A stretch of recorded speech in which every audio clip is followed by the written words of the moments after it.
It sounds like a crazy idea. Tight, yeah! I now live in San Francisco and, everyone is working on their like unicorn. And then there is a guy who's just like giving it away, like everything, like over 10 days. All right, we're gonna make a lot of money. But you don't want it to be totally decentralized either, because totally decentralized is the heat depth of the universe. It's like all these black holes in space outside of each other's light cones, like single points of nothing. I mean, that's decentralization. What we need to make good decisions is not something totally decentralized. There is interesting statistic, like it's easier to become a billionaire these days than a millionaire. Some problems are caused by control structures where it's like, I want to have total control over this thing and have ownership over this thing. And then that creates a big boundary, adversarial relationship with others. Then they are buying all the startups. So basically you cannot grow your own startup because like you will be bought by the big guys. So at some point there is no way out competing them. The heart of this governance system is small teams of people, because small teams are actually the best decision-making system that we have on the planet. The data side is there, and people are creating more and more data and more reputational artifacts, badges, NFTs, marks. But the perspective side needs a lot of work. So one of the things it needs is decentralized identity, and it needs this large social graph. It's even more scary. It's like the nation states where also like people got the ultimate power. And even if they had good intentions at the beginning, the power is so addictive that they cannot, leave. Whoa! Damn, man! Welcome to the GreenPilled.network podcast. If you're just joining us, we're building a coordination, a network society of thousands of hackers, dreamers, and doers using crypto to bring positive sum digital systems to the world. This podcast features the people who are doing it, and we publish a season of 5 to 10 episodes every couple months. This season is about how to DAO. I am releasing a book with my co-author, Poonkar, who is also a DAO native person. And we are really excited about helping people find prosperity and to help them thrive in the frontier. For time immemorial, people have gone to the frontier in order to find new prosperity, new opportunities. And our generation's frontier is the internet. We want to teach people about the future of DAOs, the future of internet coordination. And this season of How to DAO is all about how do we do that? How do we DAO? How do we find more prosperity in the internet frontier? And this guest season of 5 to 10 episodes is going to be about how to DAO. The next voices that you'll hear will be myself or my guest co-host Poonkar talking about how to DAO. Hope you enjoy this season. See you. Peace. Welcome to How to DAO, a movement we started with the book that Kevin and I co-authored, which will be published by Penguin Random House on January 21st. Today, I'm excited to chat with Drake, a key figure in DAO governance. He has played a significant role in shaping some of the most impactful DAOs in the Web3 space, including Yearn Finance, founding Coordinate, and his current work at EigenLayer. We will explore the evolution of DAOs, his vision for improved governance systems, and what the future holds for the DAO space as such.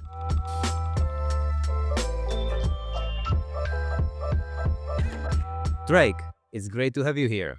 Good to be here. Thank you. So thank you for coming here, and I think it would be nice to know for our audience, like how your journey started with DAOs, like how you got into Yearn Finance, what maybe led you there, and then we go from there. So it started before I got into crypto, in that I founded different companies. And when I was leading companies, I always felt like very limited by the types of organizational technologies that were available. Like the normal command and control structure felt too narrow and not sensitive or intelligent enough for me. So I experimented with different things, like taking pieces of holacracy or sociocracy or other organizational structures. And I went pretty deep into teal organizations, which is a concept. And I, with limited success in normal businesses like corporations.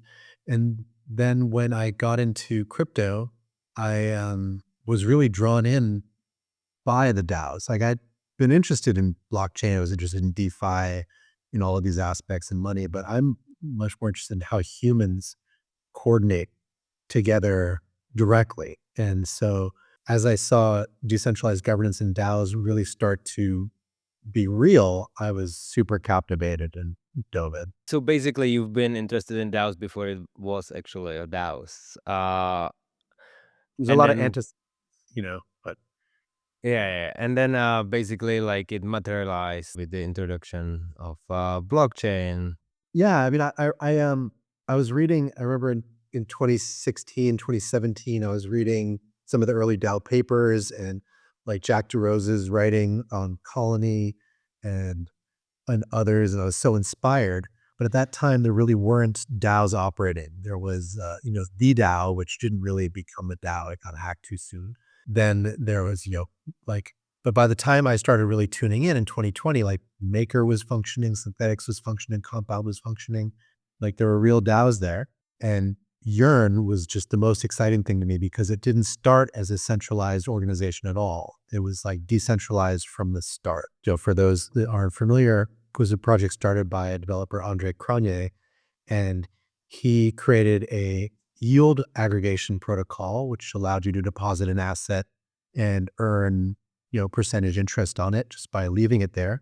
And it was quite popular. And by the time, and there was like hundreds of millions of dollars staked in it. And rather than turn it into his own centralized organization, he created a governance token, the YFI token, and gave it away over 10 days, all of it, 100% of it, with no teams allocation, no VC allocation, no pre-mine, nothing, just a complete gift to the community based on of the people that were using the protocol in different ways.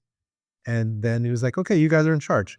And so I was like one of those people, in that early group. And like, it was like, okay, well, what do we do? How do there was like a very simple governance system where you could do proposals and it was wild. It was so fascinating to try and figure out how to organize. It sounds like a crazy idea, because like I now live in San Francisco and, everyone is working on their like unicorn.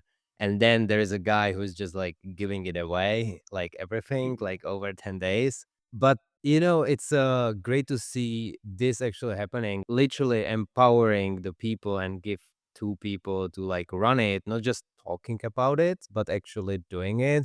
I always appreciate those people because then when you have some of the billionaires which are like talking about empowering people, but most of the funds going back to them, it's not the same. And if I'm not mistaken, Yearn still operates, so it's still working protocol. So it Still was got a like a great, very successful experiment. yeah, they're still using versions of the governance system that I designed back then. Nice. And like I think a lot of people feels like DAOs are something what it's like when you decentralize it, it just stop working and like, it will eventually like kind of die because they cannot move anywhere. Like Yearn, it's like the example where you totally decentralize it and now it's like 4 years later and we are still operating and we have still pretty high TVL. And I still have my savings there. So I still use it. So hopefully it will go up. So what you said you designed the governance back in Yearn. Like what type of governance you actually designed at the time? Like what was like, the things you consider maybe and like why you decided going the way you went?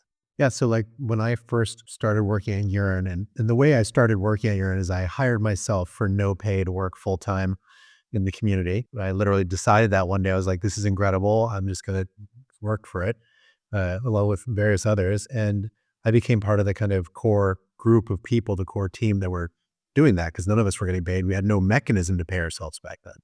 We didn't know how to make decisions for the group. Like we had so governance then was on-chain voting with a proposal system, which I call a single channel governance system. There's like, make a proposal, yes, no. One channel of governance. That's all you can do. And but this wasn't normally like for a DAO like Uniswap, for instance.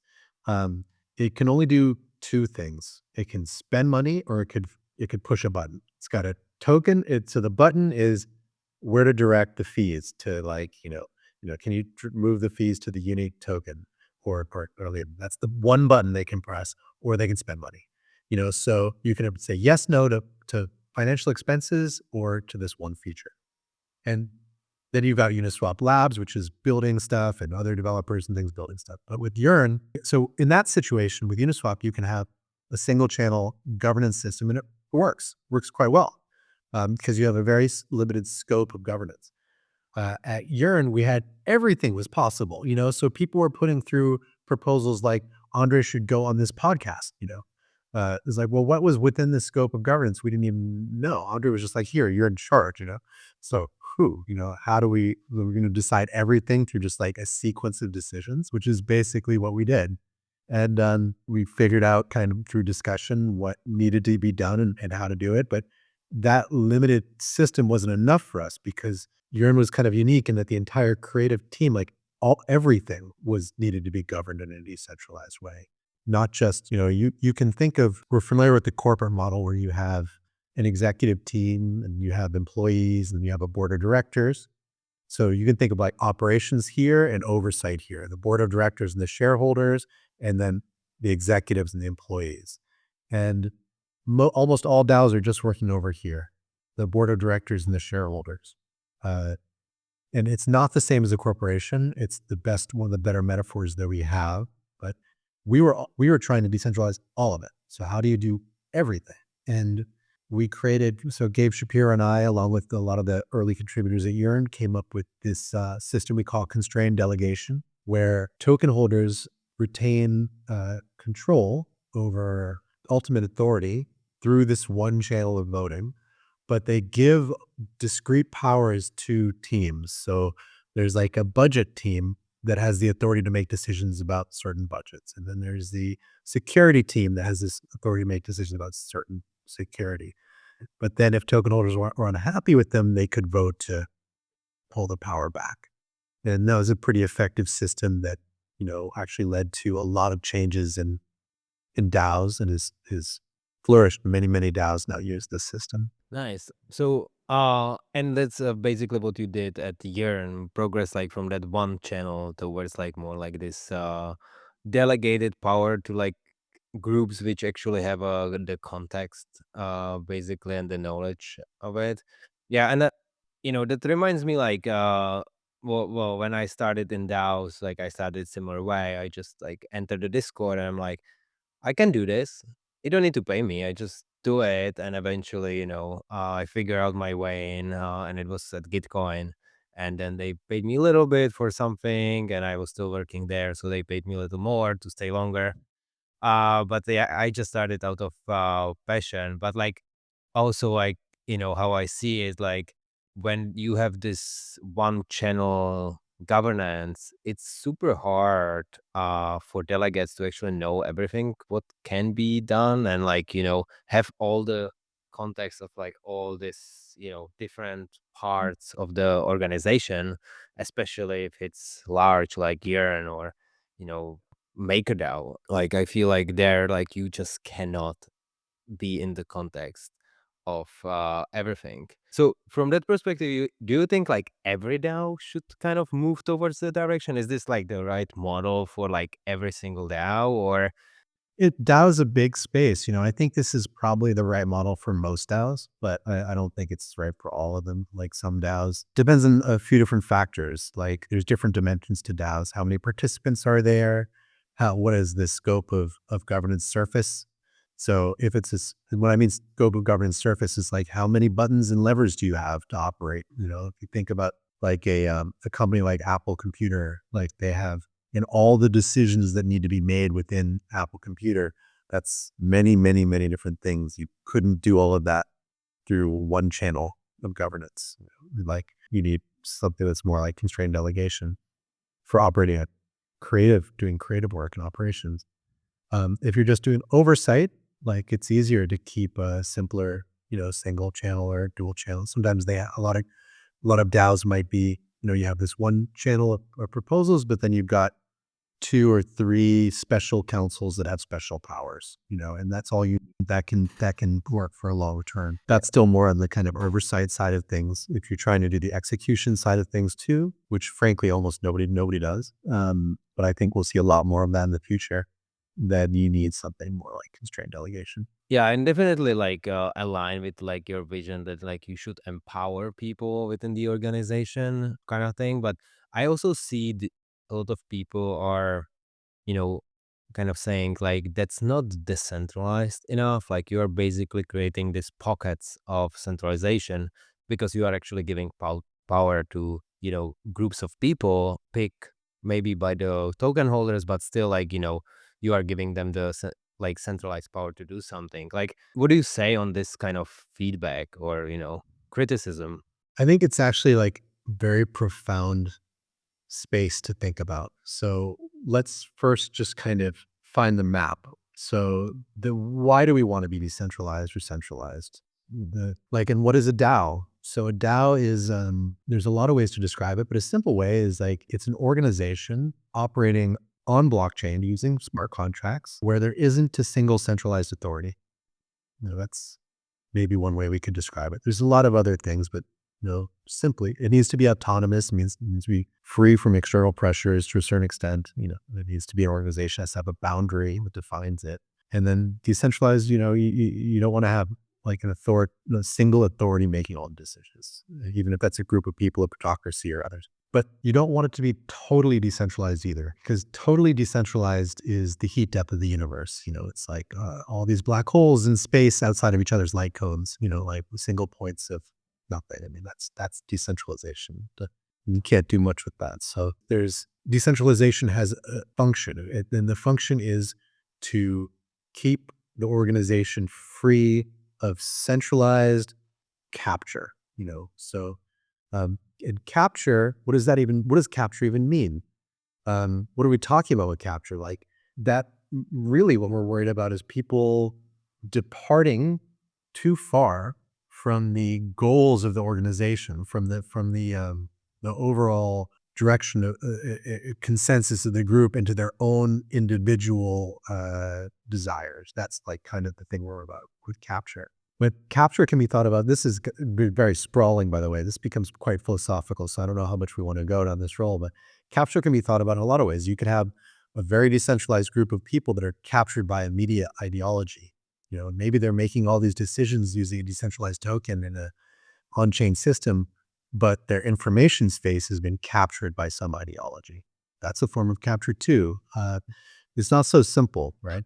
And when I think about it, I think what we need to make good decisions is not something totally decentralized. Good decisions need to have, like if you look into biology, which is a reference that I use a lot, you've got bottom up and top down signals and everything else, so you want this heterogeneous, diverse system of actors coming together to make decisions. And we need centralization for certain things and decentralization for others. You need hormones for some things. You need neurons from another. You need all different stuff. But the challenge, and I think going to the heart of your question, is the critique is that it's, not decentralized, something like constrained delegation. You're giving power to a small group of people, and the devil's really in the details. Like, how transparent is that count? Let's talk about councils as a small group of people that are empowered to make decisions for the whole. So this can be captured in one state, and it can be not in another. It can be really effective servants of the whole in the other, because we can't do everything. So we talk about principal agent problems in DAOs, which is another way to talk about this. That you have this small council, and they're the agents, and the token holder are the principals. The token holders are giving authority to make decisions to their agents. But if those agents' incentives depart too far from the principles, you've got this problem. But I think it's better to reframe this, or it's useful to reframe this as the principal agent solution, because the alternative is that each person has to make all decisions for themselves. And in a world where most of us don't file our own taxes, it's kind of ridiculous to think that we should each be totally responsible for every decision that a large multi-billion-dollar organization makes. So there needs to be some delegation of responsibility. And the secret is, and that we're trying to figure out, and that what we're doing at EigenLayer is how to make those councils, those agents, securely aligned with the whole, in enough checks and balances and enough transparency, accountability, and alignment that it really is decentralized with centralized actors. I see your point definitely, and like the word decentralization in DAOs, I feel like we maybe like shooting ourselves in the foot in a sense, because like some people are like really going deep on that word itself and what that means without actually looking at the big picture. But I agree with you, like we need to have the right check and balances, and like someone is just closer to the problem, and you know, I'm not a doctor, so I would probably not be like voting on my diagnosis. But we have like group of experts which can kind of, see like the symptoms and everything, and they can actually decide the best treatment, and we are totally fine with it because we know that they make better decisions than us. And I think we need to think about it the similar way, in a sense, within DAOs. Like some are more technical people and they need to work on the protocol, and some are more organization, like probably us, which is more working on the governance. I think the interesting thing to look at from like the real world perspective, or like a nation state perspective, it's like Switzerland. So I recently spent some time in Switzerland with Swiss people, kind of studying the direct democracy there, and it's actually, how we saying people cannot make all the decisions, or in United States, or even like when I'm from like originally Czech Republic, like people won't bother to make like decisions on every single thing. But in Switzerland, it become like part of their life. They talk about it. They like meet. They discuss the issues, and then they vote on it. It's not, too frequent, so it's not bothering them that much, and they're already used to it, and they like the discourse. My point is like, do you think we can get into the point where, people would be kind of, we will get from like hundreds of decisions per month to like the important ones, and actually people will have like that kind of discourse about the organizations they are part of, and really be focusing on like what's the right decision for the organization. Like, do you think we are heading that direction, that people are getting more associated with DAOs and more involved in kind of like, how to frame it? Or is it like the other way around? People are just like, I put my money here, I put my money there, I don't really care what is going on there. I think it's the future is all of that and more. It's really about sovereignty. So some cultures, like that's a beautiful example from Switzerland. I'd love to learn more about that. In some cultures and societies, it might be more appropriate or more natural for people to take more of that individual direct power, because there are social structures that allow for interesting level of discourse. And I think what we'll see is a kind of marketplace of these different cultures and designs emerging.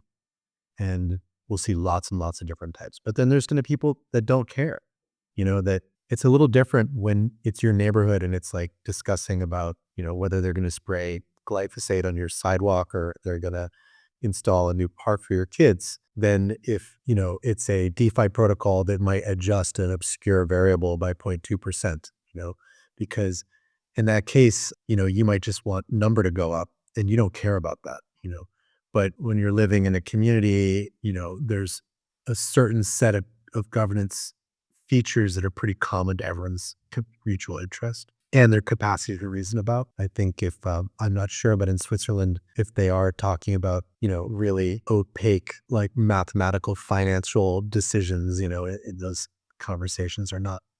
But in any case, yeah, I think lots and lots of different shapes will emerge. So you said like it's all about sovereignty. Like, can you a little bit more elaborate on that? Like, what's maybe sovereign about DAOs, or like participating in him? One of the beautiful things about blockchain is it provides for this kind of sovereignty. And I think as a collective, we're always negotiating this tension between sovereignty and synergy. How can I, as an individual, have freedom also while in relationship with others with security, and safety. So I want freedom, you want freedom, but if you have freedom, that's not safe for me, maybe. So we use these different coordinating systems to solve this problem of sovereignty and synergy. And we have them in nation states like constitutions and jurisprudence and administrations. And in blockchain, we have the blockchain, we have crypto economic security. And that provides a kind of trustless security that we've never really had in the planet before. And so you can have total sovereignty within that framework. Like I can put my tokens wherever I want and nobody can stop me and nobody can take them. There's asterisks there. But basically, without those asterisks, it's it's very highly sovereign. And so we're talking about organizations that are on blockchain with that same level of sovereignty. DAOs, you have to take all of these sovereign actors and compress their agency into a group agency.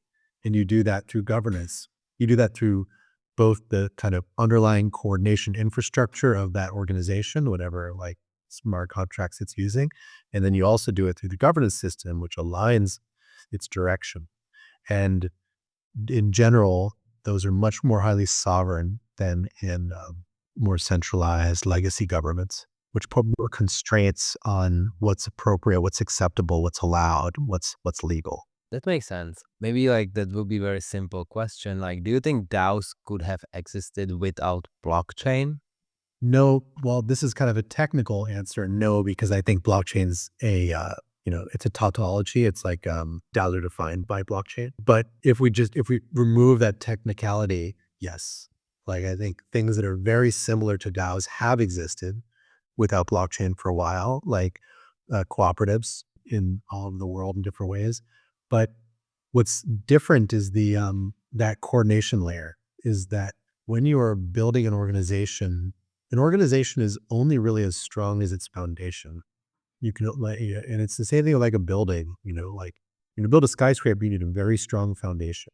We weren't able to build skyscrapers for many years because we didn't have building materials that were strong enough to support their height. But then, with the introduction of different types of steel structures and steel construction, we were able to do skyscrapers. And so same with blockchain. Like before blockchain, the strongest kind of coordinating fictions that we had are text documents, law and constitutions and the history of that's really fascinating too, because after the printing press and then the publication of novels and books, the theory is that that's when human rights were kind of invented, and then that led to things like the rights of man and the Magna Carta and the Bill of Rights, and that created the beginning of this civilization's foundational coordination layer for nation states. But those have to be guarded and maintained by trusted third-party individuals, which, as we've seen in governments, they become corrupt.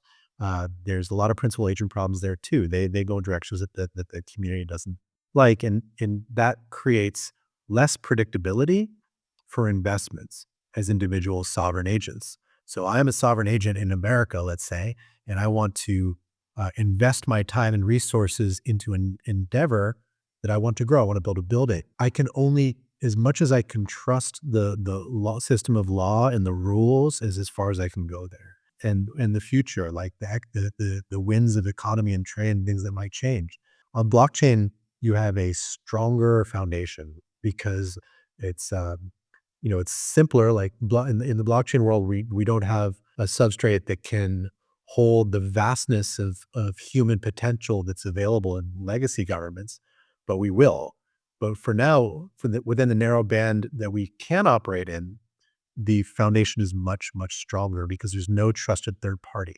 There's no person that you have to bribe or might change the rules. I mean, with governance, actually, it becomes a little bit more gray, but with blockchain, the potential is for it to be extremely secure and build buildings larger than we've ever built before.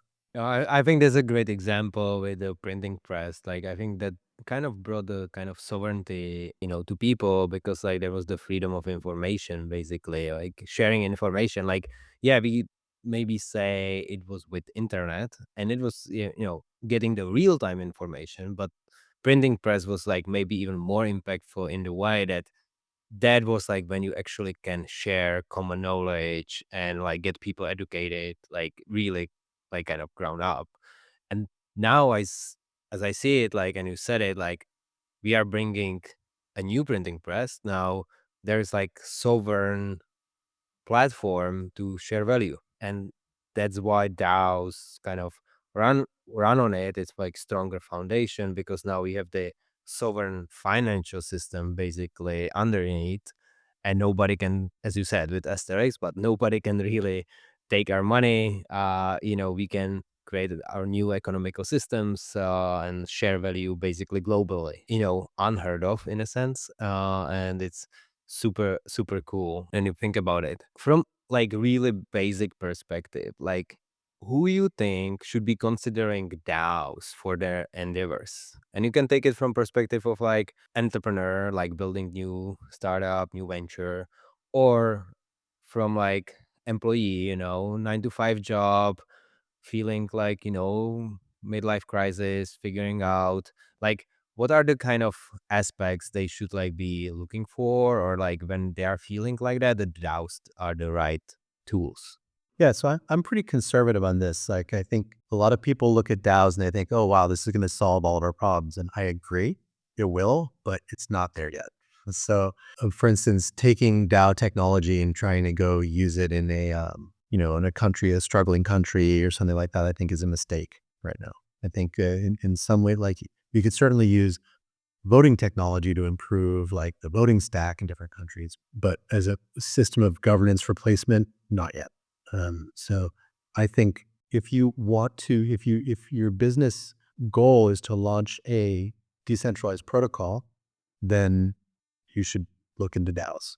Otherwise, there's a few other options like, or if you're a group of friends that want to make crypto investments together, you can create a Mullup DAO or a new Colony D3 DAO or a multi-sig wallet. That's a kind of a DAO. So you can use those. And there might be some other cases, but that's most of it. Yeah. So if you say decentralized protocol, does it mean just like a DeFi type of thing, or can you elaborate a little bit on that? Any like an L1, a new chain, a roll up, a DeFi protocol, any app that is settling on blockchain, that needs governance. If it can't be fully governance minimized, then and so right, there's some types of protocols that don't need any governance because they're totally immutable and very simple. But most of them do need some level of governance, and so then a DAO can be effective. There's also another interesting difference here, which is like, so let's assume that the legal environment totally changed, and that we didn't need to do DAOs to do things in certain jurisdictions. Like we could do whatever we wanted in a centralized way. We could launch centralized tokens, things like that. Then the question's like, well, do you still need DAOs then? Which is an interesting question.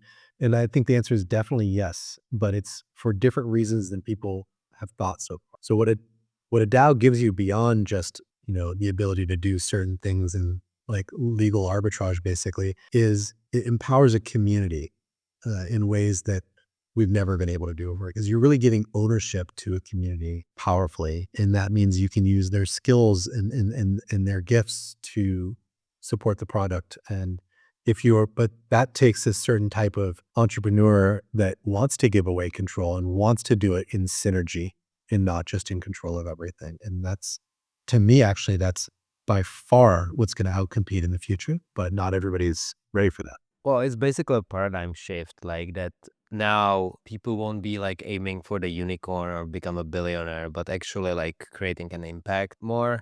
And like there is interesting statistic, like it's easier to become a billionaire these days than a millionaire, because it's just like that's either or like you either make it and then you are billionaire, or you basically stay where you are, in a sense. So kind of a bad statistic, as I see it, because then it's just making like the bigger like difference between like rich and poor, and the gap it's just like increasing.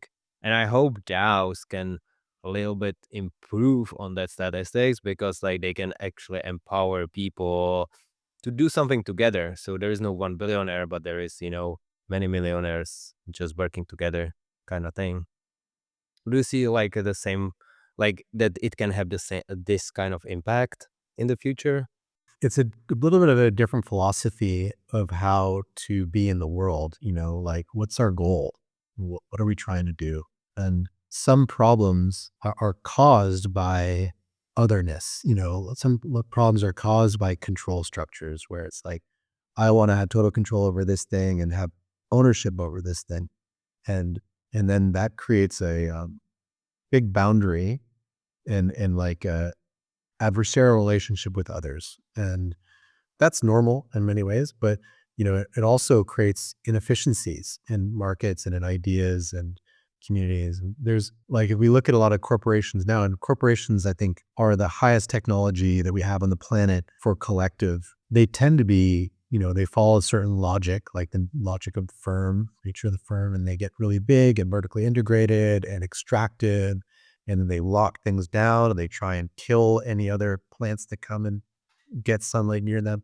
And that's like one way to go, but that becomes pretty distended from the lived reality of many of the people, the commoners walking among them.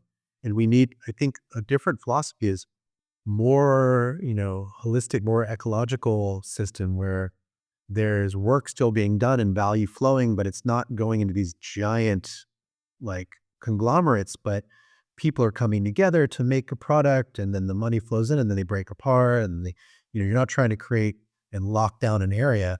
You're more just trying to like be of service and be rewarded. It's just because mostly that's what each of us wants. We want to be able to be of service and to be rewarded. It's pretty simple, but then we're in these Nash equilibria that result in certain strategies that have particular shapes, and those shapes tend to be these giant vertically integrated things because it's the best economic game that we found right now. But new games are opening all the time as we develop and expand our capacity for intelligence and love and connectedness. And the new game is the game of DAOs, which is a future of work, which is very different. And people don't need to, create these huge treasuries. They can flow a little bit more freely. Yeah, like I very much sympathize with that, and it's why I'm in crypto, because I figure out this can be the revolution for like small and medium size businesses, like to get this on the same level with the big guys, the same treatment, the same access to funding, same as access to resources. And as you are describing it, like, yeah, now the big guys have all the power, all the funding, all the advantages. Like, VC won't be funding anything which is not going to be a unicorn these days, which basically they just support that kind of direction, like lock things down, conquer the market. There is just one or two companies actually operating on it, and that's the best economical game for them. But Yes. as I see it, and I think that's what you also said, like it would be so nice to just have it like kind of flattish and just like a network of companies which are like they're profitable, they revenue generating, but like they flow around kind of, and as something it's needed, it's there. I like that. I really like that. And from some other kind of comments on DAOs, that like DAOs needs to be flat organizations.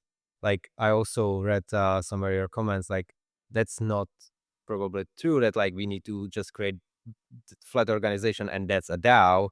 But I feel like the flat network would be actually a nice conclusion when DAOs are taking over. Like, is that something like you kind of like envision as well for the future? Yeah, so I think the problem with flat organizations is it's beautiful in a way, but it's also limited, and it really results in a certain kind of postmodern way of thinking where it's kind of obsessed with power relationships and fear of domination. And so because hierarchies are really useful, and like if I'm on a sailboat, I've been on sailboats before, but I am not a captain. I would much prefer there be a seasoned captain there that tells me what the fuck to do. And so hierarchies are great. I don't need to pretend that I'm as good a sailor as some other dude. I'm good at my things, right? Like, I'm not good at that. You take the lead. And there's a really beautiful kind of thing that happens with hierarchies where we're scared of these hierarchies because a lot of hierarchies have been horrible. They've been these horrible dominator hierarchies where people get power and then they never let you lead. They always lead no matter what. They know what they're doing or not. In these hierarchies, it's like me, but when I'm because I think I'm such a big deal, I get in the sailboat, I'm like, I'm in charge. And now we sink the ship because I don't know what I'm talking about, right? Those type of hierarchies are bad. But when you learn to both lead and follow, and you can do a dance with other people of giving up power and taking power, and when you know what you're doing, those types of hierarchies are really beautiful, and they're much better than flat organizations, much smarter, much more intelligent. It's like the question of decentralized and centralized, actually. And but when you're talking about a flattened network, so what I was just talking about is the disadvantages of a flat organization. You want hierarchy, but you want this kind of flexible hierarchy. In a flattened network, that's an interesting question. I'm not sure. I think there'll be certain things that'll be flat and certain things that are pyramids, and trees and every other shape too.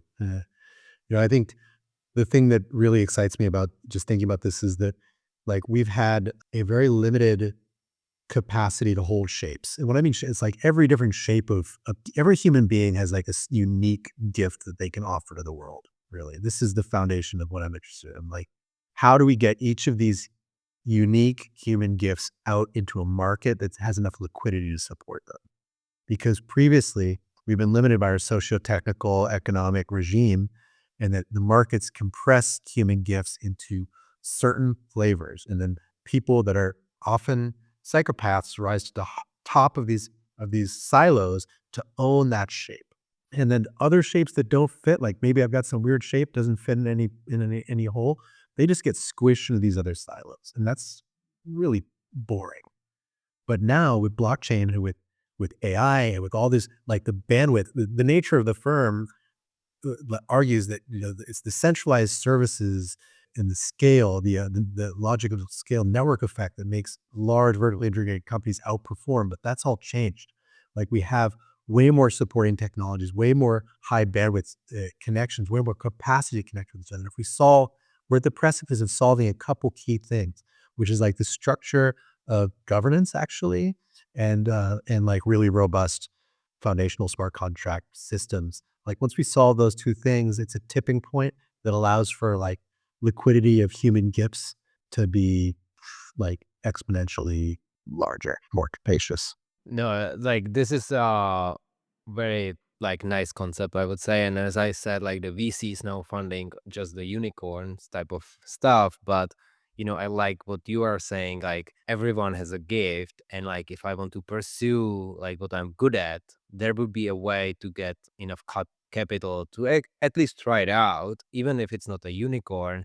Maybe it will be just break even type of thing, and people would support that because everyone will be better off eventually. This is really like why I'm here as well in the space. And I see the point of people like what they are making like the centralization, like or the hierarchy. Sorry, the hierarchy was problematic in the past. One thing is like the like domination on the market, and then they are buying all the startups. So basically, you cannot grow your own startup because like you will be bought by the big guys at some point. There is no way out competing them. But the other part, which I think it's even more scary, it's like the nation states where also like people got the ultimate power. And even if they had good intentions at the beginning, the power is so addictive that they cannot, leave. I recently read the book Rwanda Incorporated, and it's basically about Rwanda, and they had some bad history, and I don't want to go into details, but there was like the new president who was like really elected democratically, and he was like, yeah, after the two elections, I leave. I want to give it back to people. I think it's his like fifth term right now. It's just because like, he's in power and it's like, maybe I won't leave. And it was like great intentions at the beginning, but then like it just like gets into the head of people. And I think like we need to avoid it a little bit with, the check and balances you mentioned at the beginning, like that there always needs to be checked because there is human nature, which is kind of power grabbing. And maybe to shift a little bit, I also want to learn a little bit more what you actually doing right now. I know you just announced like kind of the first part of the eigenlayer governance. I read that it's kind of like I would say evolution of what you did at Yearn Finance. Maybe like if you can compare like what's the evolution and like how we are planning actually grow the Eigen or evolve the Eigen governance. Yeah, so it is a evolution of the constrained delegation idea at, we call it EigenGov. We learned a lot from everybody has been doing so many incredible experiments and projects and governance over the past almost 10 years now that there's been a lot to learn. And EigenGov is the result of a lot of these lessons, and it's based in small groups. So one of the things that many of us feel is kind of a sad state of DAOs is that you can either be kind of decentralized or effective. Like it's hard to be both, and actually almost nobody is both because we don't really know how to do that yet.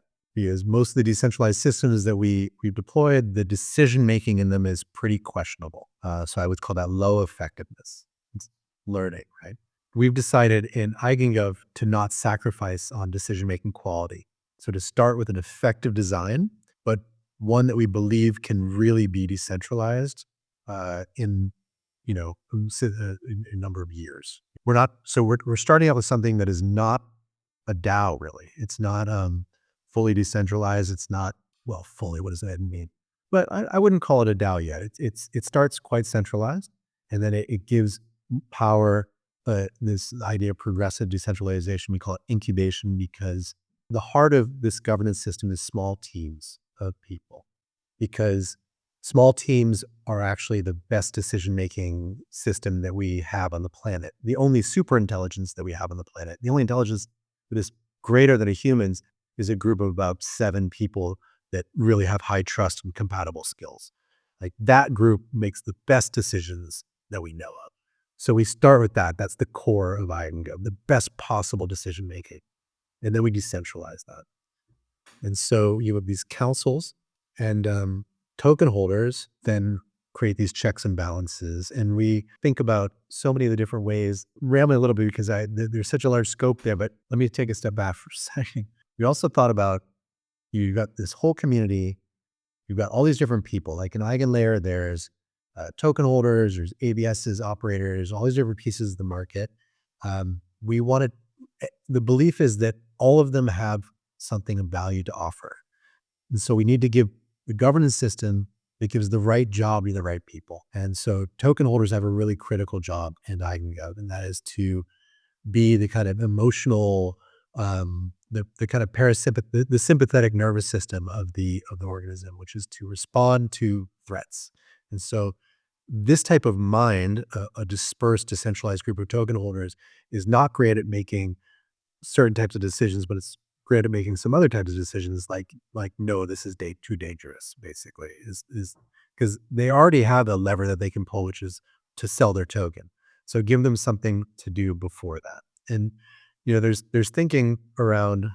Well, again, there's thinking about convex and concave decisions, but in our model, this is the best job for token holders. And then you've got these high trust teams that making the critical decisions. But then the token holders are also staking their tokens to create reputation that then leads to people being on these teams. And those are the basics of the checks and balances of the system. Yeah, no, I feel like this is the right approach, and you already prove it with Yearn, and now we are kind of upgrading on it. And also for our listeners, I will include in the footnotes like the article from Vitalik about the concave and convex decisions, uh, so they can learn more about that, and then we can go deeper maybe next time. But yeah, like on the small groups perspective, how you realize this is the right size of the group? Like, is that like kind of based on some research, or because like is it opinion based? Because like there is these kind of tests where like you take the 100 people to kind of make a decision, and they usually get to the right decision as a collective or like the majority. So what kind of why you did that size of group for you? There's some research around collective intelligence and group sizes, and it's found that after about 7 people, like collective intelligence basically goes up until about 7 people and then drops by about 10% for each additional person after that. But also we have these are studied, not that many studies, and they've been done in limited context. It's a little bit different when you're remote. There's some other studies say for remote work, groups of like 20 or 25 people or make the best decisions. Then there's Dunbar's number, which we're familiar with, which is 150 people, but he also had 5 to 15 people for small groups. And there's work by, I think it's really interesting, related work around strong and weak ties by people like sociologist Mark Granovetter that looked at like how many strong ties can you support in a community, and it's not that many. When you think about family structures also, it's like about 7 people. This is hardwired into us in a certain way. Now, is it appropriate for remote part-time work? There's not much research to say how accurate that is or not. But so some of this is based on opinion, for sure. There's also this convex and concave idea. So the wisdom of the crowd. So what can large groups of people decide better than small groups of people? And there's some evidence to say that certain types of decisions that require more of like an average are better decided by the crowd. But then other decisions which are like yes, no, are better decided by small groups. And I think that there's some truth there. But one of the things that is really apparent when you're actually working in these systems, seeing these theories in practice, is that decisions don't happen in a vacuum. And so maybe a large group is really good at estimating certain types of decisions better than small groups.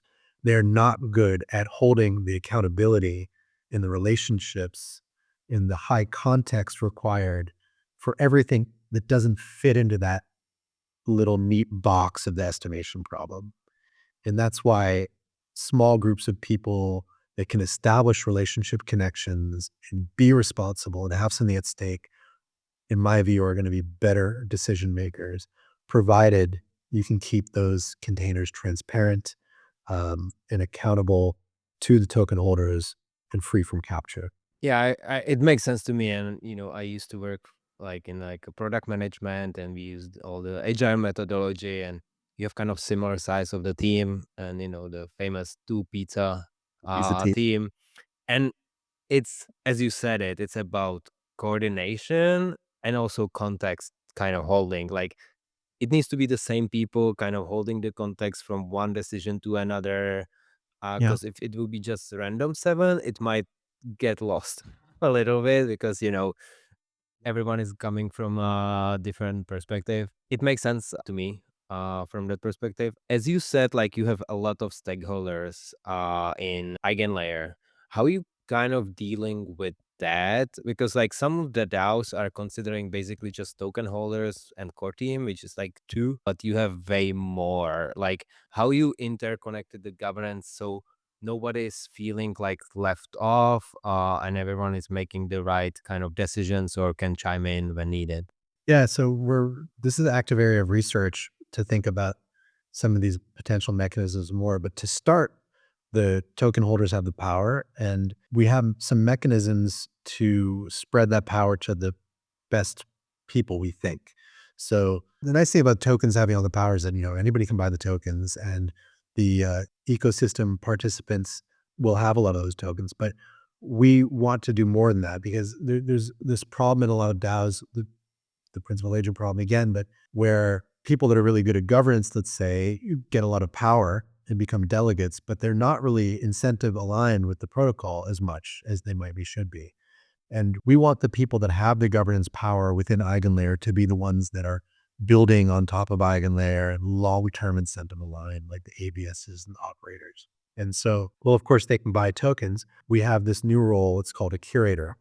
And so when token holders can delegate, or we call it assign, their voting power to curators, and then the curators make endorsements, which are endorses for specific skills, which then align to certain councils of contributors in the community. But those curators will need to say what their strategy is for assigning their tokens. And to start, they're going to be permissioned. So we're going to have a smaller group of curators with very clear strategies.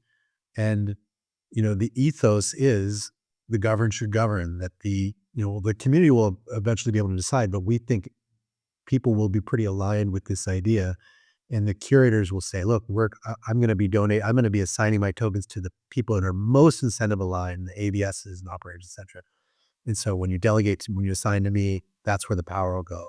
So the curators kind of direct that power into the ecosystem participants that should maybe most have it. And now it does create this other power concentration in the curators themselves, but then that becomes permissionless and open in near time. So anybody can become a curator, which is just the same thing as anybody can be a, a token or a delegate.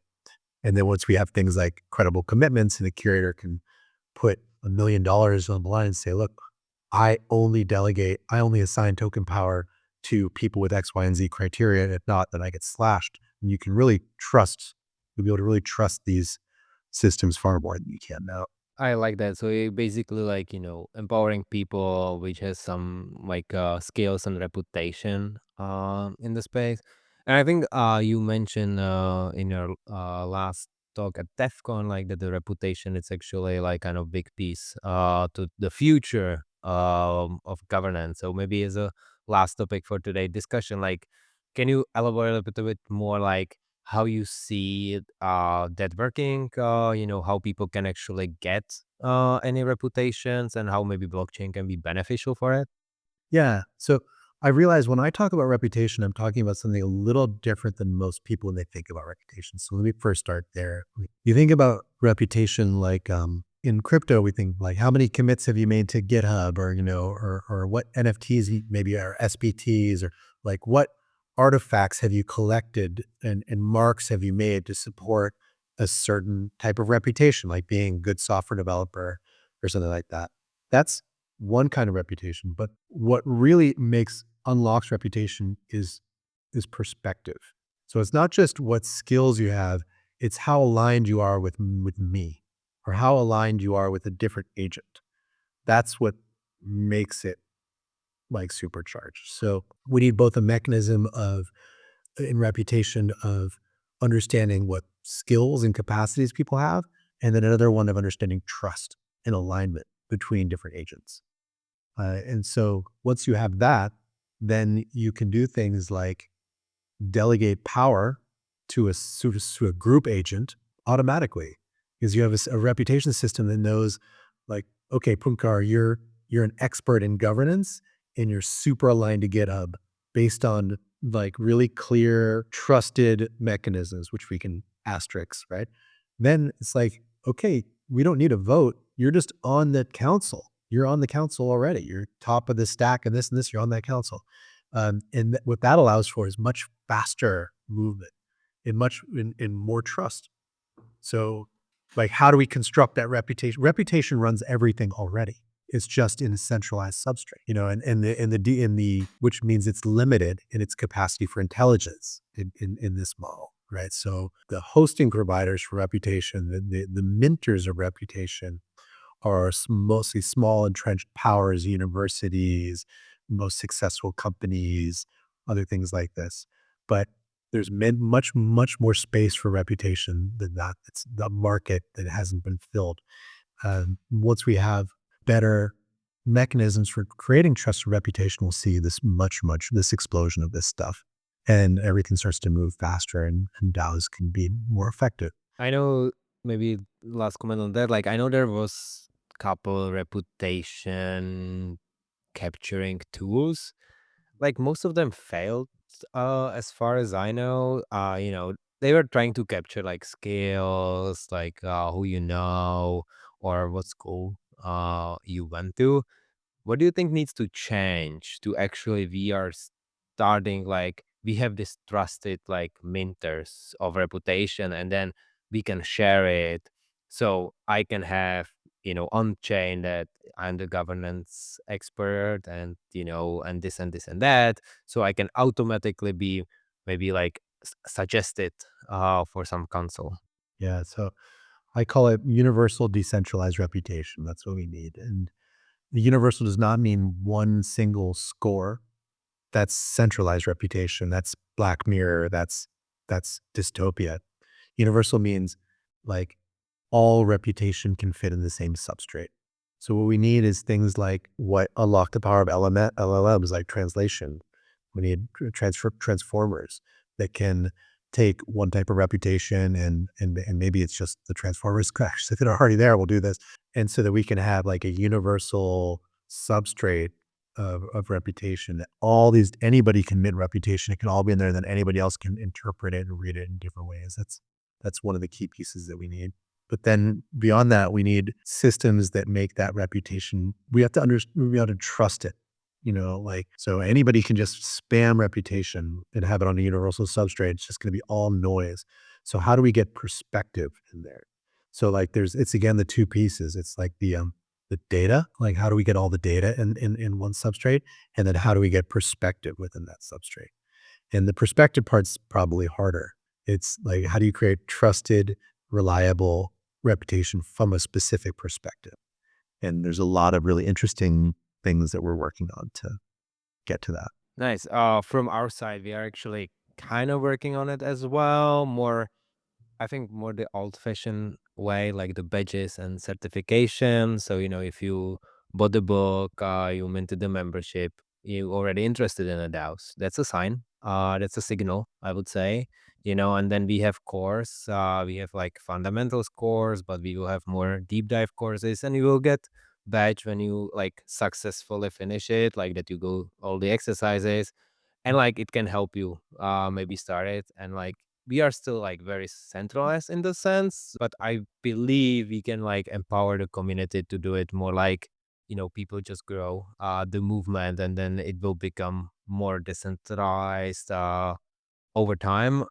But one thing what I found like even more powerful in this sense, it's like when it's like cohort based learning, like those people kind of stick together and they kind of empower each other, but also refer each other. So I know like yeah, like Drake, I was with you at the 6 week course, and like we hang out and you had such a great points on governance, like, and now someone needs help with the governance structure. I'm like, yeah, I know a guy. And like you don't need a badge per se, but because I might be trusted in this ecosystem, and you are my trusted kind of peer, I can just refer you and they trust you because of the web of trust. I think what you said, it's like the way it's like centralized and it's not like effective because we keep it in our heads in a sense. But probably we just need to like expand that information from our heads towards something more reusable.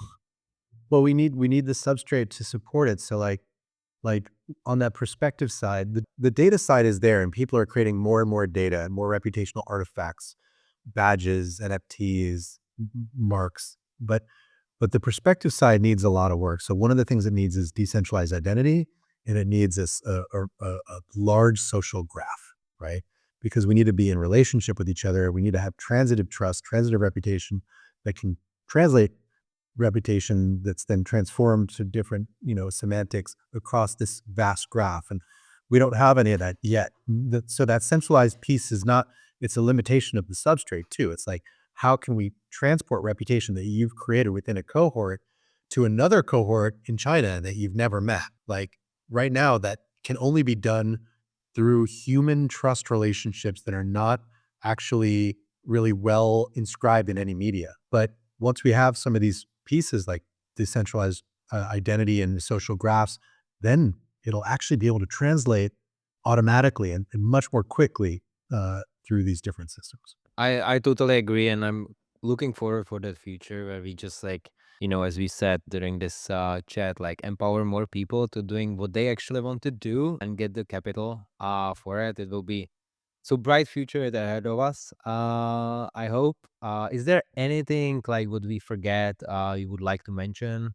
No, nothing coming up. I think we covered a lot of good territory. Any other questions that you can get to? Maybe the last thing, like where like our listeners can learn more about your journey, what you are up to, or maybe the Eigen layer governance. You can follow me on Twitter at Tracheopteryx. Just look in the show notes for how to spell that. And EigenLayer.xyz. And you can read at the Eigen Foundation our recent blog post on EigenGov. If you Google EigenGov, EigenGov, you'll be able to find everything that we've put out so far. Is not so much, as well as you can watch my recent DevCon talk, the next generation of decentralized governance. And it's a good talk, so I recommend everyone to watch it. And if you want to start with DAOs, I recommend to buy our book, which is going to be published by Penguin Random House January 21st. It's already in pre-orders on Amazon and other retailers, and there are some special editions with NFTs and actually our partners materials at howtodao.xyz. Well, Drake, it was great conversation. I really enjoy it. I learned ton, and I wish you a bright future in the DAO governance. Thanks, man. Thanks for having me on. I really appreciate it. Yeah. Thank you for tuning into How to DAO. If you are excited about the future of DAOs as we are, don't forget to check our book How to DAO, available on Amazon. And for those looking for something special, visit howtodao.xyz to grab a limited partner edition version with an NFT that unlocks some very exclusive perks.